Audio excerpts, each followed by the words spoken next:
Hey everyone, welcome to Pop Culture. I'm so glad to have you in this class. As I can see, many of you are already starting to introduce yourselves in the discussion boards and just participate in class and getting that ball rolling, which I really appreciate. I just wanted to give you guys a few reminders about this week. First of all, there is a knowledge check quiz this week. It's fairly simple and short, but you will need to complete that before Thursday, which is May 10th at 11:59 p.m. There are also two posts this week. One is like the regular longer discussion board post, discussion board 1.3, where you will be picking a pop culture artifact, selecting the lens of one of the four lenses that best fits that, and then analyzing that. So your initial post for that longer discussion board post is due this Thursday, May 10th at 11:59 p.m. And then there's a smaller one that's basically picking a term, defining that, and that's also due Thursday at 11:59 p.m. But that one is much shorter. 1 to 2 paragraphs should be fine there. And then, as usual, your peer responses are going to be due Sunday at 11:59 p.m.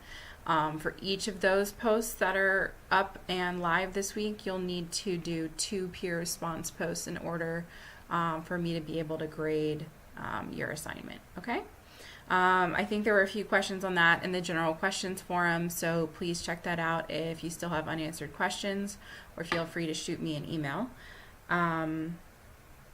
Anyway, nice to meet you all again. My name is Mary Reed Bogue. You can call me Mary Reed. I go by both as my first name, or Miss Bogue, or MRB, whatever. I'm not too formal in that sense. I did want to kind of go over a few aspects of this week's content because, it's week 1, module 1, and this course just jumps in really hard and fast. There's 2 chapters to read, and it's a lot of content and a lot of new terminology and concepts if you've never worked with pop culture or any of these theories or semiotics before. So I just wanted to take a little extra time, number 1, to say hello and introduce myself, but 2, to spend a little time going over some of those key terms to help those of you who may be feeling confused and a little overwhelmed this week. So the main point of Module 1 is really to understand what popular culture is, how it's generated, and how we can talk about it and begin to theorize or talk about what it might mean. And there's a lot of different ways to do that. And that's part of why I think Chapter 1 and 2 is overwhelming, is because there really is, as the author of our textbook said, no one overarching theory of popular culture, there's just a lot of different ways to approach it from a lot of different disciplines, which gives you a lot of freedom. It means there's no right or wrong answers, but it also means that you kind of have to become well versed in a lot of different ways of talking about popular culture. So very basically, popular culture is exactly what it sounds like. What's popular in any given culture at the current moment. It's kind of like what's happening now, what are the trends in clothing, music, movies, film, what's going on the internet, what's going on in the political scene, what's going on in people's lives, and then beneath that sort of broad mainstream pop culture umbrella, as talked about in the textbook, there are subcultures and things that are kind of counterculture to that, and those are also a part of popular culture. So, pop culture also comes from the Latin word populus, which means people. So, it's the idea that popular culture is about the art that just about anyone can make. And we see that even more so with the rise of digital technology, with the ability to create videos on YouTube and write your own music and really broadcast it almost instantly. It's easier and easier for people to participate in creating art and creating pop culture and then spread that globally. before popular culture, before the advent of all these technologies, which is also discussed in chapter 1 of the textbook, starting with like the jukebox and like the early days of the internet to where we are now, was folk culture, which was, in tribal areas and in villages, people sharing stories, orally, people singing songs and cultural dances and things like that were very specific to the region that they were in. But now popular culture, while it can be tied to a particular region or originate in a particular region, very quickly becomes a part of a global conversation due to the rapidity of our modern technology to really just spread that and disseminate that across the world. And then it's changed and morphed in different ways. So popular culture is fascinating, but it is anything but simple. It's certainly complex. So I wanted to just start off by talking about the 4 lenses that are mentioned by SNHU and also briefly in the textbook. And those are really just like 4 main disciplines or academic disciplines that talk about popular culture. And they're 4 different, very broad ways to look at an element or an artifact of popular culture. So I want you to think of it like a very large lens, like say a microscope, or taking a magnifying glass and looking at an object. So whatever you're looking at, like let's say it's a leaf and you want to hold up the microscope or the magnifying glass to that object, those 4 lenses are going to be like your magnifying glass. Okay, so they're the very broad category or lens that you're going to be focusing on as a mode of interpreting your piece of popular culture. Okay, so I'm just going to show you like a little drawing that I drew of that. Let's see if I can get this okay, to the left. Okay, so I just sort of drew like a funnel, and you can see that at the top of the funnel, like your magnifying glass, you have those 4 lenses: the humanities, social science, natural science, and history. So SNHU is asking you many times to talk about all 4 lenses, or at least several of them at once. But more often than not, you're going to have a one that is maybe more relevant or more effective that you're going to be looking through. And then you pick that lens, and then you will look at specific theories in the field to help you analyze that artifact, which is here, at the most narrow part. So I'm going to briefly talk about what those 4 lenses are, some examples of how you might look at popular culture through those lenses, and some examples of the key theories in those lenses. Okay, so I'm going to start with the humanities because that's my favorite. That's my background personally. And the humanities, out of all of the 4 lenses, is the broadest of all of them. Okay, so the humanities is really looking at global cultures across time. So it goes back as far as human history is recorded. So we're talking about looking at ancient Athens, ancient Greece, ancient cultures, the Bible, early literature, early art, philosophy, and it goes all the way from kind of the beginning of human recorded history and time all the way up to the present moment. So the humanities, and again you can hear that in the term human, is really about the study of what does it mean to be human, what is the human experience, and how do humans understand themselves in the world, right? How do they come to some understanding of what it means to be human? And so very often that focuses on expressions, human expression, through writing, through art, literature, philosophy, things like that, okay? So in chapter 2 of the textbook, where they were talking about under the category of semiotics, the mythological way of reading popular culture is rooted in humanities. Okay, so all these mythologies across different cultures, the Greek and Roman gods and goddesses, to pagan mythologies of earth goddesses, to Norse mythology, to Aztec mythology, Native American mythology, falls under the humanities lens, okay? Because mythology, literature, and language and storytelling is all a part of the humanities discipline, okay? So if your pop culture artifact, you chose Star Wars, and if you are going to do Star Wars, I recommend that you choose a particular film or sort of the arc of a particular narrative or character rather than focusing on like the entire canon, because that's a lot. But if you were going to analyze a Star Wars film or character through the lens of the hero myth, that would fall under the broad category of the humanities. Okay. Another way to kind of use the broad lens of the humanities to analyze a pop culture lens would be to analyze a rap or hip hop song the way that you might analyze a piece of poetry.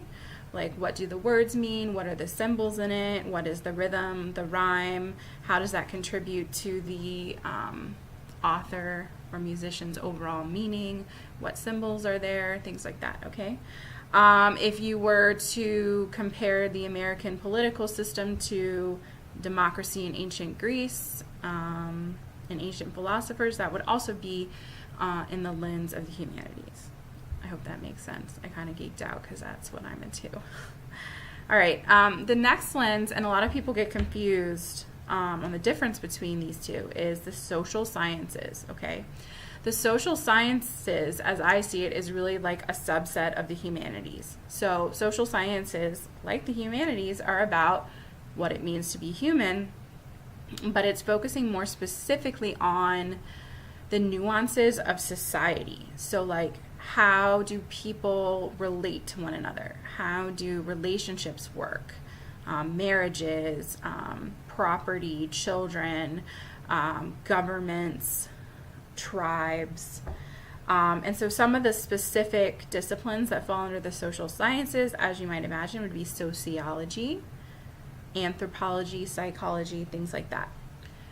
So, like if you were going to analyze Wonder Woman from a psychological perspective and how it affects, young women and girls growing up with a female superhero, that would fall under the broad lens of the social sciences.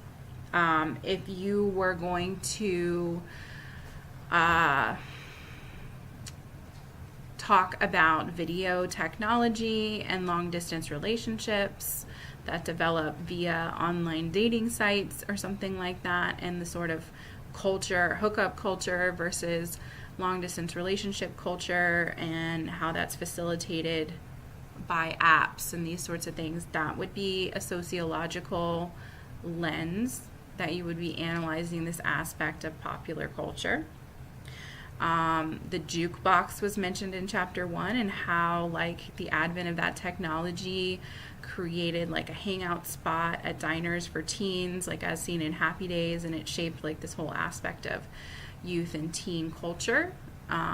So that would be a way to look at things through the sociological lens. How did the advent of the jukebox change relationships between teenagers and their parents, that kind of thing.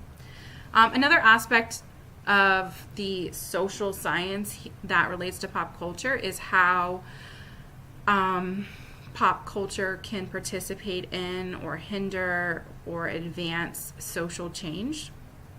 So the ways in which movies or songs might spur social change, or the way in which art is created by social movements. You have only to look at like the 60s and 70s and the counterculture movement and how that was such a birthplace of a lot of music and poetry and dance and things like that. And even today we see with the Parkland students here just about 20 minutes from me actually, that they're creating music and art and all these things to help heal from their pain, but also to advance their cause. So there's definitely a connection between pop culture and social change, and that would fall under the broad lens of the social sciences. And then finally, natural science. This one can be like the most confusing, I think, for people to map onto popular culture. But the sciences are the sciences: chemistry, biology, physics, neuroscience, epigenetics. So the way we would relate that to popular culture is, how does the way the natural world works affect human behavior and culture? So again, like the advent of cities, how did people, like, moving from more like scattered groups to more populated cities, like, affect the growth of culture, nightclubs, music, relationships, things like that? How does climate change affect the way that people are able to live their lives? Is there art being created around that? The studies in epigenetics are showing that personality traits are passed through genetics, and so are, like, memories and traumatic experiences. And so, like, the way that people behave and choose their relationships and all of that is actually connected to their DNA and to experiences of their ancestors. So all of these things might shape how we interact in popular culture. So this usually takes a little bit of digging, like, beyond the surface, as to what's the science underneath, like how people are behaving or how the environment is that's shaping this particular art form. And again, the scientific method here: scientists predict, observe, test, and revise their theories. So you can use the scientific method as well in your analysis. And finally, history. I think this one's the easiest to understand. One of the easiest ways to kind of interpret and catalog popular culture is by time, on like a timeline. So popular culture artifacts reveal something about the time that they were created in. And finally, one of the themes of popular culture is that key themes and elements are constantly being recycled from one generation to the next, whether it's, fashion or mythology, things like that.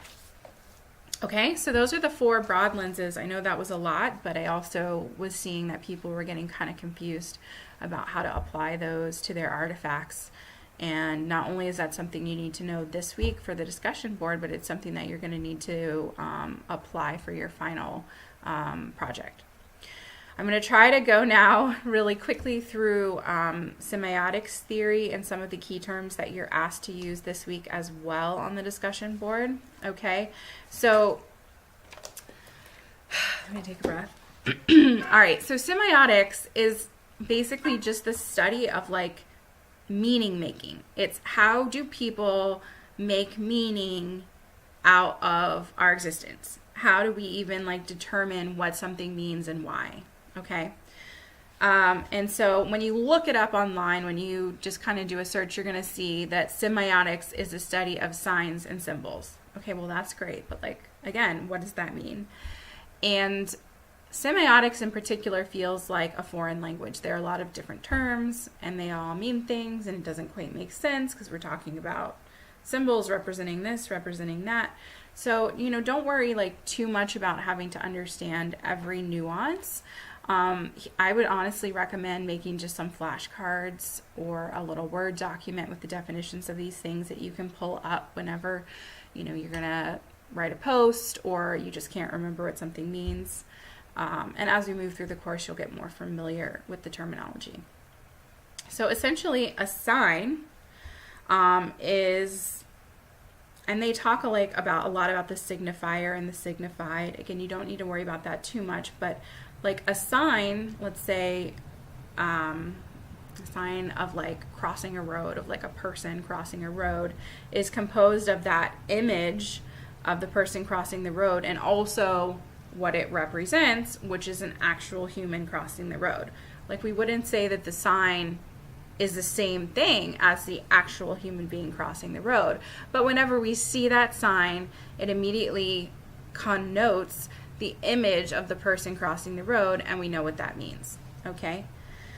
Now, symbols are a little bit different than signs. Symbols tend to be more culturally specific. So, like, language is a symbol, right? Think about cuneiform, think about emojis, as somebody brought up this week, or hieroglyphics. These are all symbols to mean something, both the letters and the words themselves. And so those are symbols that are culturally specific.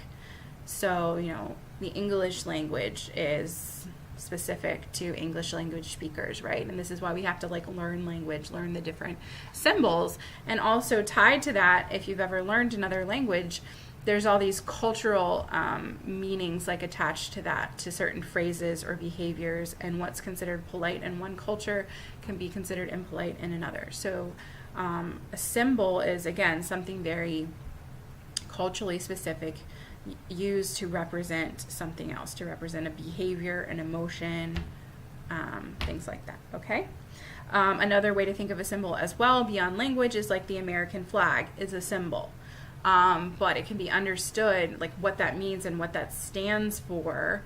It kind of represents the United States as a whole, and tied up with that are people's opinions, emotions, thoughts, and feelings about the United States as a whole. And so even within America, you're going to have a lot of different reactions and feelings about that, and certainly globally, you're going to have different reactions to the American flag. Okay? Now, an icon is something like, even more, think of the word like iconic, you know, it's something that, again, this is also usually culturally specific, like each culture tends to have its own icons. But an icon is something that, again, represents something, but it's almost where the thing itself, the human or the action or the emotion that is represented has become fused with the image itself. So when I think of an icon, I think of Marilyn Monroe a lot, because she was very known for her, you know, physical beauty, for her sexuality, for her femininity. Yet at the same time, her actual self, again, as mentioned by somebody else this week, was much more complex than that. She was extremely well educated. She read all the time. She knew about philosophy. She was an artist and a writer. She struggled with extreme mental illness and had a lot of trauma in her past. But all of those things that the actual woman was, sort of, particularly after her death, but even, you know, in her life, became reduced to her image on the screen, and then even more so to that iconic image of her standing over the grate in the white dress, with the white dress flying up, right? And it's considered to be this image of, you know, beauty and sexuality. And, you know, in fact, that moment Marilyn wrote about later, and she was extremely uncomfortable with that shoot and that image, and she felt very like taken advantage of for her sexuality in that moment. And yet she's been reduced to this icon, and all we think of is that kind of like American beauty and sexuality, and so that right there is like the definition of an icon.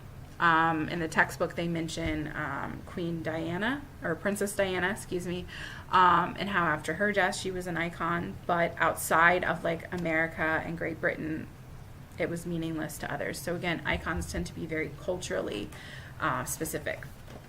Okay, and then beyond that, there's the 4 notions of semiotics, which are opposition, mythology, code, and textuality. These are not too complicated, so I should be able to move through them pretty quickly. Opposition is essentially binaries, right, of 2 opposites standing opposed to one another. So if I were to say light, you would say dark. Man, woman, up, down, things like that. Okay, so those are oppositions, and the idea is that we don't really understand things in and of themselves. We only understand them through their opposite. So, you know, as many poets have said, if there were no night, we wouldn't really understand day. If we didn't experience heartache and loss, we wouldn't know joy and love, things like that. Okay, it's interesting, in the textbook they talk about how one of the oppositions is considered to be the prime, like, or the most important one. So again, like day is more dominant to us than the idea of night, mostly because we sleep at night.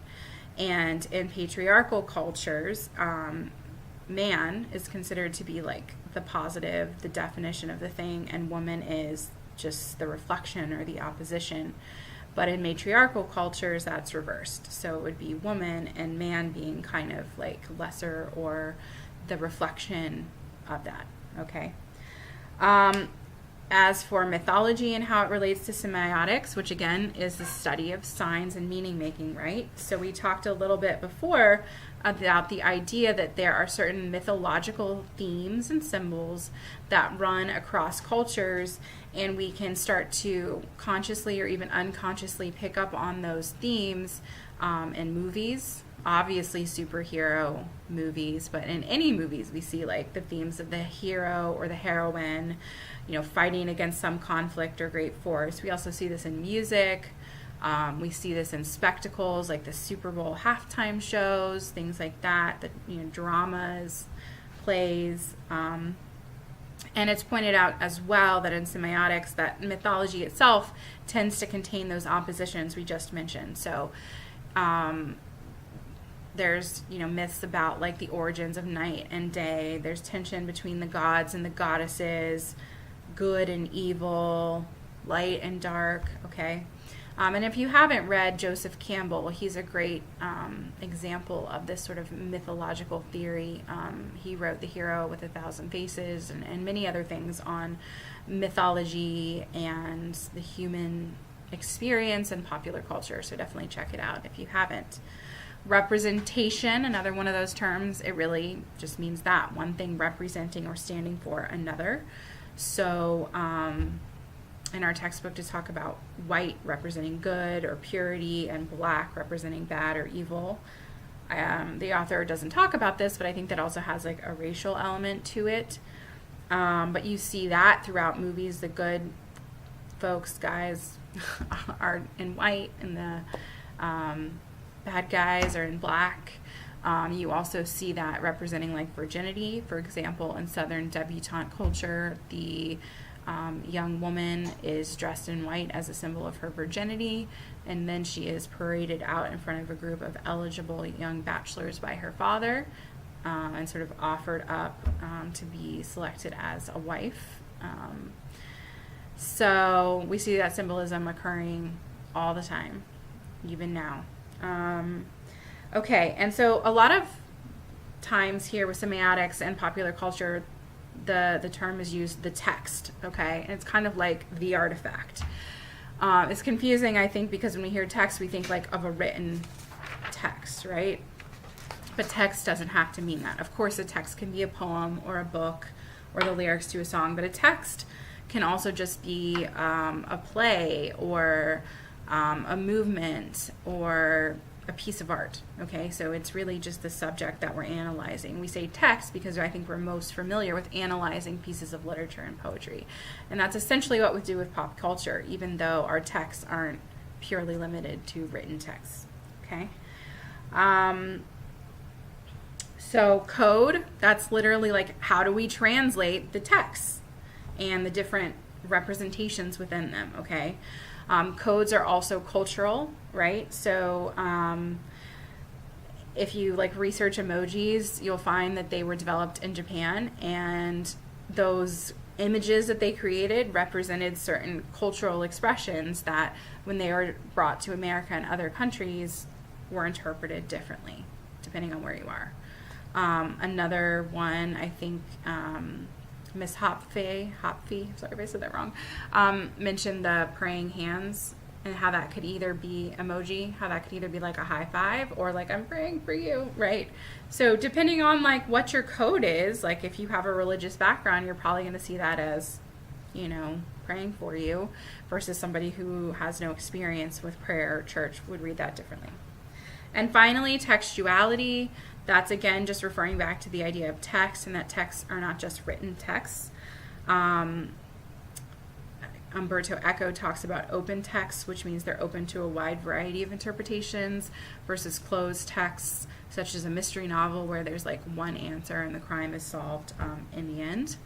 Intertextuality refers to the way that pieces of art or literature tend to refer back to other pieces of art.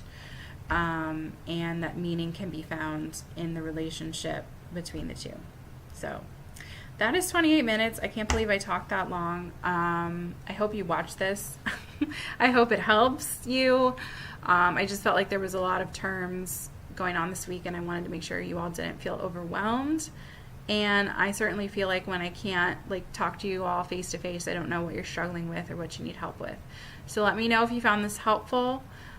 Please post in the general discussions forum if there are other terms or concepts that you don't understand, and we can have a conversation there about coming to an understanding of them. And if you're working ahead for Module 2, please send me an email or post in the forums if there's things you don't understand sort of ahead of Tuesday, Wednesday of next week, so that I can include that in my next video or post. All right, take care. Good luck on your assignments. Don't hesitate to email or call or post in the forums if you have any questions. Really nice to meet you. I'll talk to you later. Bye.